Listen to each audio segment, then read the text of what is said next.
Presentation slides are provided on students' request for purpose of quick reference only, hence it cannot be replaced with standard study material or books that are mentioned in syllabus of respective subjects. Students are expected to refer standard books for study for examination.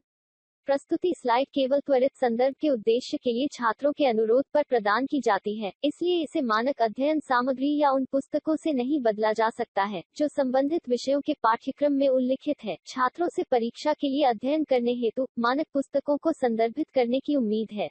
तो चलिए start करते हैं। Filtration में एक नया topic cartridge filter है ना। Cartridge filter में हम लोग इसका प्रिंसिपल, कंस्ट्रक्शन, वर्किंग और एडवांटेजेस, डिसएडवांटेजेस ये सारा चीज़ डिस्कस करेंगे।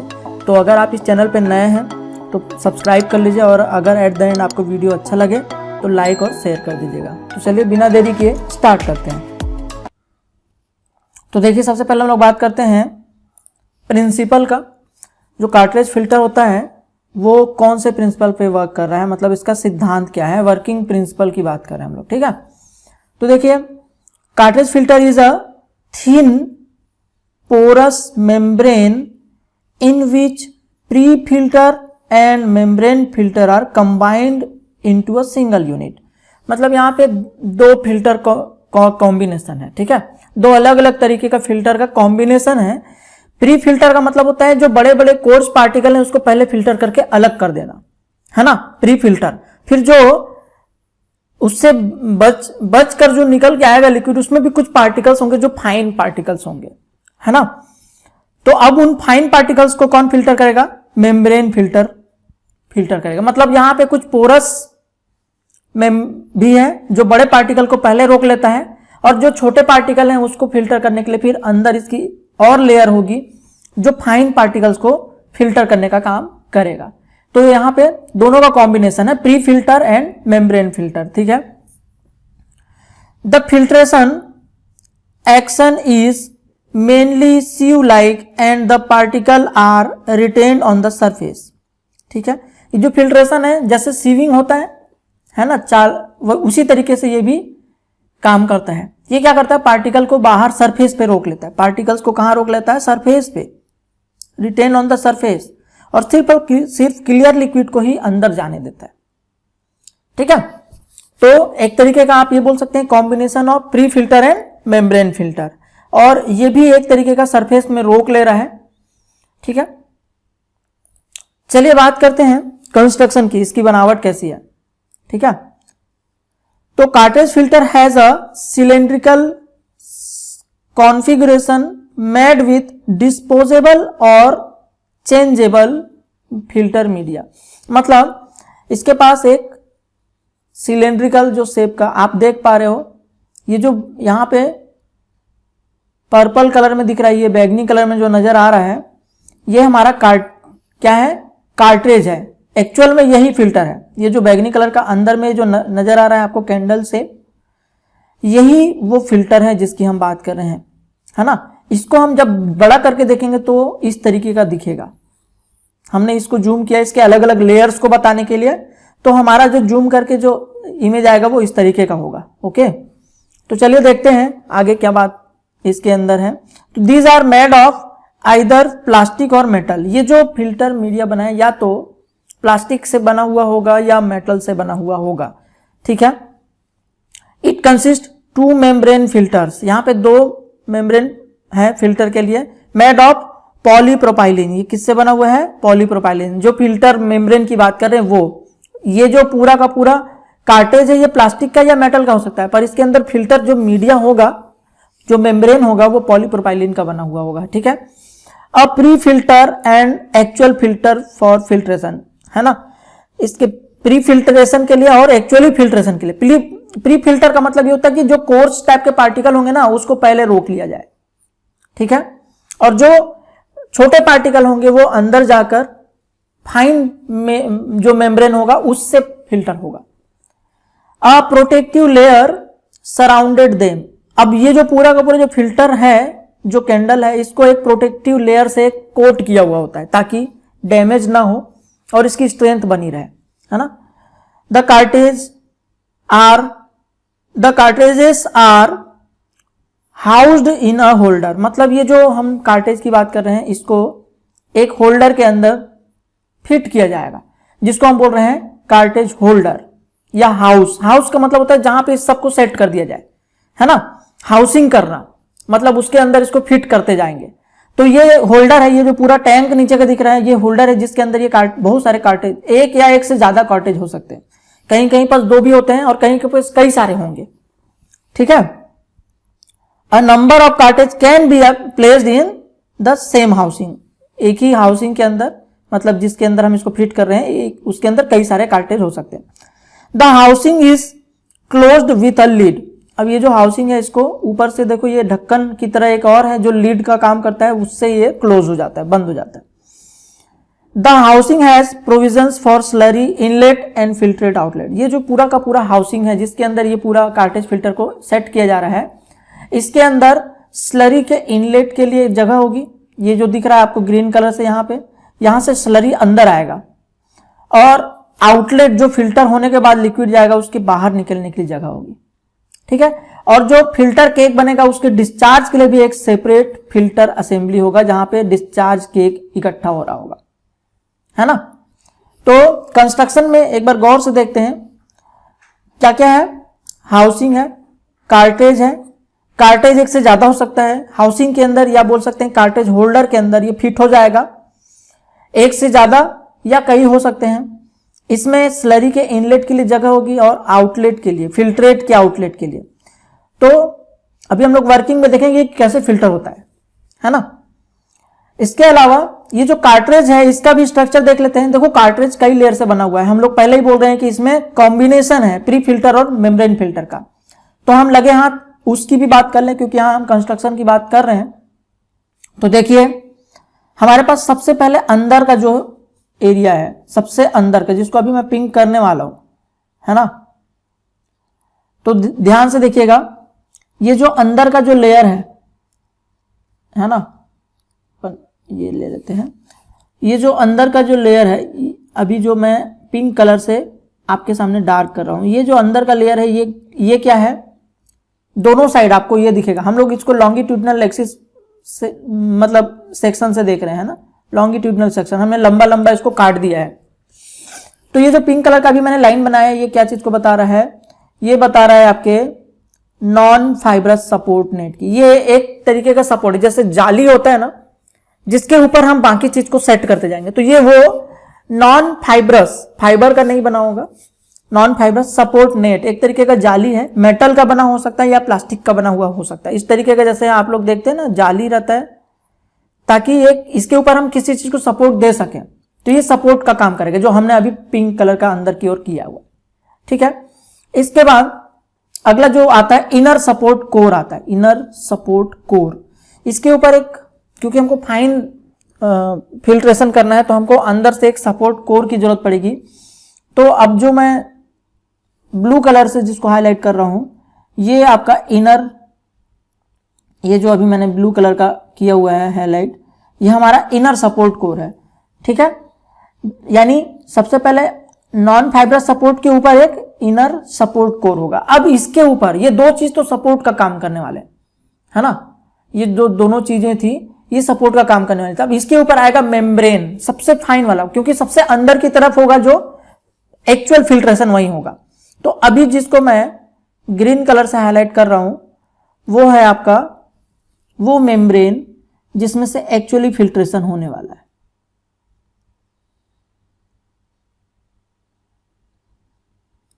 ठीक है। तो ये आपको दिख रहा है, ये भी जो ना मैंने ग्रीन कलर से किया हुआ है ना, ये जो है आपका एक्चुअल जो फिल्ट्रेशन होगा वो यहीं से होने वाला है, ठीक है। तो देखिए इसका पोर साइज कितना है, 0.2 माइक्रोमीटर। कितना है, 0.2 माइक्रोमीटर। ये इतना फाइन है कि ये बैक्टीरिया को भी फिल्टर कर सकता है। बैक्टीरिया जो हम लोग फिल्ट्रेशन करके स्टरलाइजेशन करते हैं उसमें जितना मेम्ब्रेन का पोर साइज होता है उतना पोर साइज का ये है इनर वाला, अंदर का जो लेयर है, ठीक है। अब इसके बाद आता है प्री फिल्टर की बात, है ना। ये तो हो गया एक्चुअल फिल्टर, या इनर मेम्ब्रेन फिल्टर बोलेंगे, यही वो मेम्ब्रेन फिल्टर है जिसमें से फिल्ट्रेशन होने वाला है। अब बात करते हैं प्री फिल्टर की। तो अभी जो मैं यहां पे ऑरेंज कलर से आपके सामने हाईलाइट कर रहा हूं, ये जो है, जो ऑरेंज कलर से मैं हाईलाइट कर रहा हूं, ये जो है आपका, ये है आपका प्री फिल्टर। ये जो दोनों लाइन आपको दिख रही है, ये आपका प्री फिल्टर है, ठीक है। यानी कि ये, इसका जो पोर साइज होगा वो बड़ा होगा, इसका जो पोर साइज होगा वो बड़ा होगा, तो बड़े बड़े पार्टिकल्स को तो ये बाहर ही रोक लेगा, और जो छोटे पार्टिकल होंगे जो इसके पोर से अंदर गुजर के चले जाएंगे, उसको कौन कौन रोकने वाला है? ये मेम्ब्रेन। दूसरा, इन दोनों का कॉम्बिनेशन है ये कार्ट्रिज, है ना। और इसके अंदर की जो दो लेयर थी वो सपोर्ट थी इस मेम्ब्रेन के लिए, क्योंकि मेम्ब्रेन को, जबकि फाइन मेम्ब्रेन होगा, इसको एक सपोर्ट की भी जरूरत पड़ेगी, तभी तो ये उस पर टिका रहेगा। अब बात आता है, ये दोनों लेयर जो है ये डैमेज ना हो, इसका इरोजन ना हो, कहीं से घिसे नहीं, कहीं से टूटे नहीं, ब्रेकेज ना हो, इसका भी हमको बचाव करना होगा। तो उसके लिए हमारे पास सबसे आउटर मोस्ट एक लेयर है, जिसको अभी मैं पर्पल कलर से करने वाला हूं, ठीक है। तो ये जो आउटर मोस्ट लेयर है,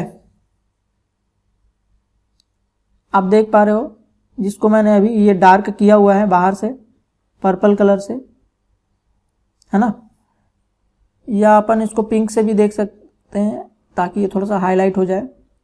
तो ये जो बाहर अभी मैंने पिंक कलर की जो लाइनिंग खींची है, ये जो लाइन है एक्चुअल में ये है आपका प्रोटेक्टिव लेयर। ये पॉलीप्रोपाइलिन का बना हुआ है। किसका बना हुआ है प्रोटेक्टिव लेयर? पॉलीप्रोपाइलिन का। देखो पॉलीप्रोपाइलिन का प्रोटेक्टिव लेयर बना है, ये अंदर की लेयर भी उसी का बना हुआ हो ये जरूरी नहीं है, ठीक है। तो ये प्रोटेक्टिव लेयर जो है, इसके अंदर के दोनों ही प्री फिल्टर और मेम्ब्रेन फिल्टर को टूटने, ब्रेक हो जाने से, घिस जाने से या किसी भी तरीके के रप्चर होने से बचाएगा, एक सपोर्ट देगा ये भी। पर ये जो पॉलीप्रोपाइलिन जो प्रोटेक्टिव लेयर है वो लिक्विड को, स्लरी में से लिक्विड को आर पार जाने देगा। मतलब ये भी पोरस मेम्ब्रेन होगा, पोरस होगा, ठीक है, ये पोरस होगा। ओके, आई होप आप लोग को ये बात समझ में आ गई होगी। तो ये कार्टेज का एक यूनिट की बात करें, ये कार्टेज फिल्टर यूनिट की, यानी कि ये अंदर में जो एक एक तो आपको नजर आ रहा है ना, यही वो कार्ट्रेज है और इसी के चारों तरफ स्लरी इसके आर पार गुजर के जाएगा। ये मेटल की सीट से बना हुआ हो सकता है और इसका जो ऊपर का हिस्सा है ना, ये फिल्टर के आउटलेट के लिए खुला होगा। मतलब इधर से तो क्लोज्ड है, ये बाकी सब क्लोज है। जो फिल्ट्रेशन होगा, जैसे यहाँ पे स्लरी है, स्लरी इसके अंदर से गुजर के जाएगा तो ये मेम्ब्रेन से होगा फिल्टर, ऐसे दोनों तरफ से, दोनों ही तरफ से ऐसा फिल्टर होगा। अभी हम लोग इसको वर्किंग में देखेंगे। और ये सेंटर वाले जो इसका सेंटर है ना, ये खोखला है, इस सेंटर खोखले भाग से ये ऊपर की तरफ मूव करेगा और फिर ये बाहर निकल जाएगा, ठीक है। तो हम लोग वर्किंग के टाइम पे उसको डिटेल में देखेंगे। तो आई होप कंस्ट्रक्शन आप लोग को समझ में आ गया होगा। ओके, चलिए बात करते हैं वर्किंग की, ठीक है। तो देखिए, the slurry is pumped into the cartridge holder. It passes through cartridge filter unit by the mechanism of straining. The clear liquid passes to the center and move up to collect through outlet. मतलब एक simple तरीका है कि जो हमारा slurry है वो housing के अंदर इनलेट हो रहा है। देखो यहां से इनलेट है और ये अंदर गया। अब स्लरी क्या होगा, इस चारों तरफ भर जाएगा, इस टैंक के अंदर चारों तरफ क्या होगा, स्लरी भर जाएगा। अब ये जो स्लरी भर जाएगा इसके चारों तरफ,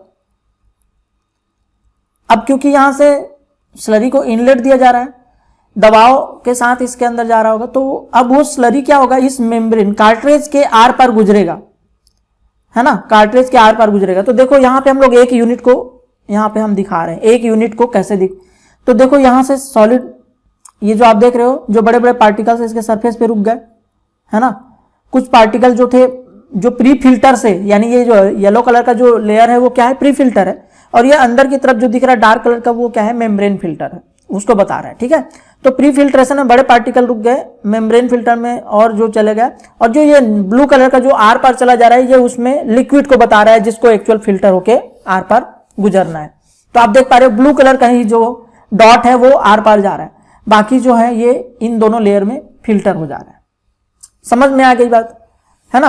और देखो ये हाउसिंग, ये जो हम लोग देख रहे हैं ना, ये एक्चुअल में ऐसा भी दिखता है ना, प्लास्टिक का बना हुआ हो सकता है जिसके अंदर ऐसे बहुत सारे कैंडल्स होंगे, देखो ऐसा सेटअप होगा, और इसके टॉप में यहाँ पास लिक्विड के आउटलेट के लिए जगह होगी, और वो लिक्विड आउटलेट इसमें से बाहर निकल सकता है।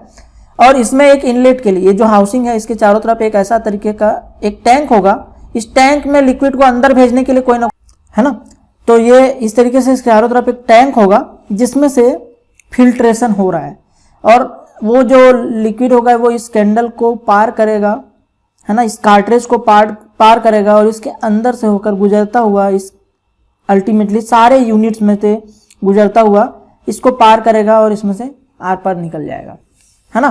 तो आई होप आप लोग को बेसिक चीज समझ में आ गया होगा। देख लेते हैं यहाँ पे एक्चुअली ये पूरा का पूरा हाउसिंग को समझते हैं, है ना।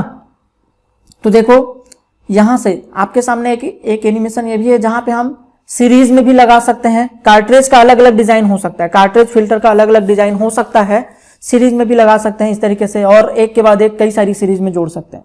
जैसे आप यहाँ देख रहे हैं एक यूनिट ऐसा है।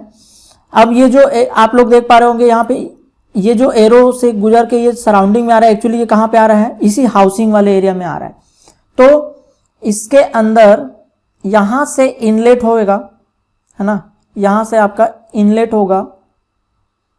अब यहाँ से स्लरी जो होता है देखो गुजर के आता है, और यहाँ पे इसका जो हाउसिंग जिसको बोल रहे हैं हम लोग, या सराउंडिंग इन्वायरमेंट, यहाँ पे स्लरी जो है भर जाएगा। अब ये जो स्लरी है ना, इसमें कुछ सॉलिड होगा, कुछ बैक्टीरिया भी हो सकते हैं, कुछ पैथोजन भी हो सकते हैं, कुछ भी हो सकते हैं। अब क्या होगा, वो स्लरी इसी तरीके से इस कार्ट्रेज के आर पार गुजरेगा, है ना, जैसा कि तुम यहाँ देख पा रहे हो उधर लेफ्ट साइड में बॉटम में, है ना। तो ये अल्टीमेटली चारों तरफ से फिल्टर होगा और सेंटर वाला पार्ट से ऊपर की तरफ आएगा, और जो उसका आउटलेट होगा वहां से निकलेगा। तो ये जो आप नीचे बॉटम में देख रहे हैं ना, ये आउटलेट, इसमें अलग अलग सेपरेट नजर नहीं आ रहा है। आपको ऐसा लग रहा होगा कि दोनों एक ही में कैसे चला जा रहा है, बट ऐसा नहीं होता। जैसा कि आप देख पा रहे हो यहाँ पे बीच में एक सेपरेटिंग लाइन दिख रहा है, तो ये उसका होल्डर है जिसमें ये सारे के सारे कैंडल्स लगे हैं। तो इसमें ऐसा सेपरेशन होता है कि जो कैंडल का नीचे का हिस्सा, यानी कि जो कार्ट्रेज का नीचे का हिस्सा है जहां से फिल्टर होने वाला है, वो इस लिक्विड वाले टैंक के अंदर रहेगा, और यहां से कोई भी लिक्विड, नीचे वाला जो पार्ट है, यहां से कोई भी लिक्विड डायरेक्ट यहां से आर पार नहीं जा सकता। बीच में इसके वॉल होती है ना, दीवार होती है। ये जो दीवार दिख रहा है, यहां से कोई भी लिक्विड आर पार नहीं जाएगा, बिल्कुल भी नहीं जाएगा, ठीक है। तो लिक्विड कहां से जाएगा, लिक्विड कहां से जाएगा, लिक्विड जो है यहां से आया इनलेट से, और इस टैंक में भरा। इस टैंक में भरने के बाद, इस टैंक में ये लिक्विड पूरा भर गया। लिक्विड जब भर जाएगा तो यहां से वो इस मेम्ब्रेन को क्रॉस करेगा, और इस तरीके से दोनों तरफ से जो है हमारा लिक्विड इस मेम्ब्रेन को क्रॉस करेगा, और इसका जो सेंट्रल वाला हिस्सा है, इस सेंट्रल हिस्से से ऐसे ही चारों तरफ से इसमें भी होगा, है ना, जितने भी यूनिट्स हैं सब में ऐसे ही होगा, है ना, आर पार लिक्विड जाएगा, और जो सॉलिड पार्टिकल्स हैं वो उसके सरफेस पे और मेम्ब्रेन पे जाकर रुक जाएंगे, और सिर्फ लिक्विड जो है वो इसके जो आउट वाले, जो फिल्ट्रेट के लिए जो आउटलेट है उसमें से ऐसा ऊपर के कंपार्टमेंट में आ गया, जहां फिल्ट्रेट वाला लिक्विड सिर्फ आ रहा है। इस कंपार्टमेंट में से फिल्टर हुआ लिक्विड जो है ऊपर आएगा। जितने नंबर ऑफ यूनिट्स होंगे सबका ओपनिंग यहां होगा, और अल्टीमेटली सारा का सारा लिक्विड यहां से इसके जो कंबाइंड आउटलेट है, उस आउटलेट से आगे पाइपलाइन के थ्रू जहां भी इसको हमको ट्रांसपोर्ट करना है, कलेक्ट करना है, उस कलेक्शन वाले उसमें चला जाएगा। तो इस तरीके से जो है। अच्छा, इसके बाद क्या होगा, कुछ समय के बाद इसमें जो पार्टिकल जमा हो जाएगा ना, जब हम इसको वॉश करेंगे रिवर्स फ्लो करके, तो इसके जो बॉटम है यहां पास सारा का सारा जो पार्टिकल है उसका, जिसको बोल रहे हैं फिल्टर केक, हम क्या बोलेंगे उसको, फिल्टर केक, वो इसके बॉटम में कलेक्ट कर लिया जाएगा, और बॉटम से डिस्चार्ज पाइप के थ्रू, ये जो नीचे का है वो डिस्चार्ज पाइप है, इस डिस्चार्ज पाइप के थ्रू हम जो केक है, जो पार्टिकल्स है, उसको कलेक्ट अलग कर लेंगे फिल्ट्रेशन के बाद, है ना। तो आई होप आप लोगों को ये जो कार्ट्रेज फिल्टर है इसका मैकेनिज्म समझ में आ गया होगा, है ना। किसी को भी कोई डाउट हो तो प्लीज आप लोग कमेंट सेक्शन में कर दीजिएगा, हम इसको फिर रिवाइज कर लेंगे किसी दिन। बट जिस दिन रिवाइज होगा उस दिन ऑनलाइन मोड में रहेगा, ताकि आपके डाउट को मतलब एट अ टाइम आपको क्लियर किया जा सके, ठीक है। तो आई होप, मुझे नहीं लगता कि इसके बाद आपको कोई डाउट रह जाएगा। तो ये सेपरेशन के कारण देखो, इसमें सिर्फ ऊपर की जो पाइप है ना, ऊपर का जो हेड है, सिर्फ वही ऊपर के कंपार्टमेंट में खुलता है, बाकी कोई भी नहीं। पूरी तरीके से दोनों कंपार्टमेंट सेपरेट होता है। ये फिल्ट्रेट वाला कंपार्टमेंट है और ये स्लरी वाला कंपार्टमेंट है। यहां पे स्लरी होगा फिल्टर होने के लिए, और यहां पास आपका फिल्ट्रेट होगा जो फिल्ट्रेशन के बाद मिल रहा है, ठीक है। और दोनों ही एक दूसरे से अलग होगा। सिर्फ इसका कनेक्शन कहां से होगा, ये जो हमारा कार्ट्रेज है इसका जो ओपनिंग होगा फिल्ट्रेट का, वही बस इसके ऊपर जाकर खुल रहा होगा, बाकी कोई भी चीज कहीं से नहीं खुल रही होगी। समझ में आई बात? तो आई होप आप लोग को ये पूरा मैकेनिज्म जो है, इसका वर्किंग जो है कार्ट्रेज फिल्टर का, वो समझ में आ गया होगा। तो चलिए अब बात करते हैं इस इक्विपमेंट के एडवांटेजेस एंड डिसएडवांटेजेस की, है ना। इसके भी कुछ फायदे और नुकसान होंगे, तो हम उनकी बात कर लेते हैं। तो चलिए देखते हैं सबसे पहले क्या क्या एडवांटेजेस हैं। Stainless steel construction permits autoclaving for sterile operation. अगर हमारा ये जो फिल्टर है, ये अगर स्टेनलेस स्टील का बना होगा तो हम इसको ऑटोक्लेव करके स्टेराइल कर सकते हैं, अगर हम स्टेराइल प्रोडक्ट का ऑपरेशन कर रहे हैं उस समय के लिए। तो हमको एक तरीके की बात यह है कि हर एक फिल्टर मीडिया को हम ऑटोक्लेव नहीं कर पाते, पर इसको हम कर सकते हैं। अगर ये स्टेनलेस स्टील से बना हुआ है, ऑटोक्लेव करके हम इसको स्टेराइल बना सकते हैं, और स्टेराइल प्रोडक्ट बनाने के प्रोसेस के दौरान कोई फिल्ट्रेशन प्रोसेस हो रहा होगा तो हम वहां पास इससे फिल्ट्रेशन भी कर सकते हैं और स्टेराइल कंडीशन को मेंटेन भी कर सकते हैं। तो स्टेराइल ऑपरेशन में यूजफुल हो गया, तो ये एडवांटेजेस हो गया इसका। इसके अलावा बात करें तो cartridge with self cleaning device are advantages, है ना। सेल्फ क्लीनिंग क्यों बोल रहे हैं हम इसको, क्योंकि हम रिवर्स फ्लो करके इसको क्लीन भी कर सकते हैं। जैसे जब भी हम लोगों ने पहले भी बात की है कि कोई फिल्टर मीडिया होता है, इसके चारों तरफ कोई सॉलिड जब डिपॉजिट हो जाएगा और जम जाएगा, इसके चारों तरफ एक केक बना लेगा जिसको हम फिल्टर केक बोलते हैं।